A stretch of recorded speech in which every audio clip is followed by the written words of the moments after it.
চাওক মই আপোনাৰ 19 তাৰিখৰ ৰাতি 8টা বজাত এটা নটিচ পাইছোঁ মোৰ ওপৰত কোনোবাই মানে ইলিগেলি ভুৱা অভিযোগ কৰিছে মই নাগৰিক নহওঁ বুলি।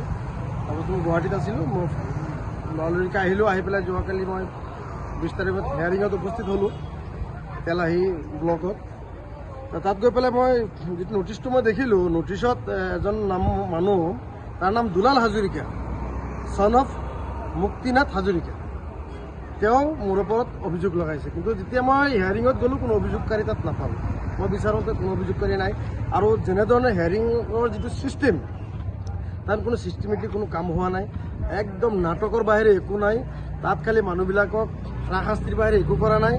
গতিকে মহিলা হওক পুৰুষ হওক আপোনাৰ দৰ্জাৰ ওপৰত খিৰিকী দি লটকি পেলাই খালি ভোটাৰ কাৰ্ডটো দেখাই আছে।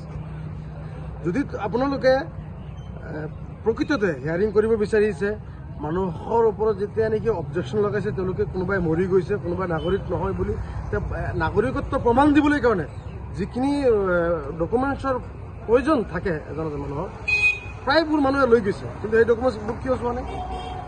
চাব লাগিছিল নে নাই?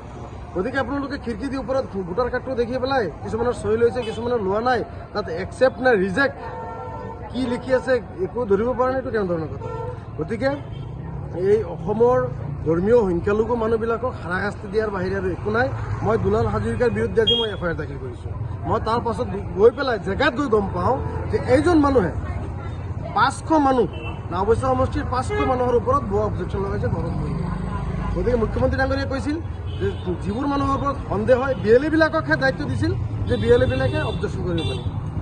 যদি কোনোবাৰ আপত্তি আছে, কোনোবাই যদি তেওঁৰ গাঁৱৰ হয়তো অচিনাকি বুলি তেওঁৰ সন্দেহ হয়, তেওঁ কৰক অবজেকশ্যন, আপত্তি নাই।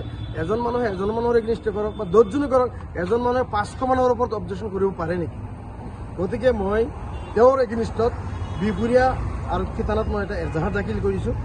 আৰু মই এতিয়ালৈকে মোৰ যিজন আপোনাৰ এডভোকেট, গুৱাহাটী উচ্চ ন্যায়ালয়ৰ এডভোকেটৰ ওপৰত আলোচনা বিলোচনা চলি আছে। হেয়াৰিঙৰ প্ৰচেছখিনি শেষ হওক, আমি ন্যায়ালয়ৰ দ্বাৰস্থ হ'ম। আৰু মই কওঁ, যি মানুহৰ ওপৰত এই দুলাল হাজৰিকাই ভুৱা অবজেকশ্যন মাৰিছে, সকলোৱে ক্ৰিমিনেল কেছ কৰক তেওঁৰ ওপৰত। গোটেই মানুহবিলাকে ইয়াত কেছ কৰক, যাৰ য'ত থানা আছে থানাত কেছ কৰক।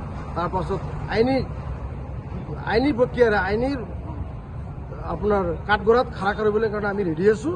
আৰু ইয়াত কোন কোন জড়িত আছে, ৰৌ, বৰালি, চিতল, যোনে জড়িত আছে, সকলো মানুহখিনিক আমি ন্যায়ালয়ৰ দ্বাৰস্থ যে কোনো প্ৰকাৰে কৰাম আৰু কাঠগড়াত থিয় কৰাম।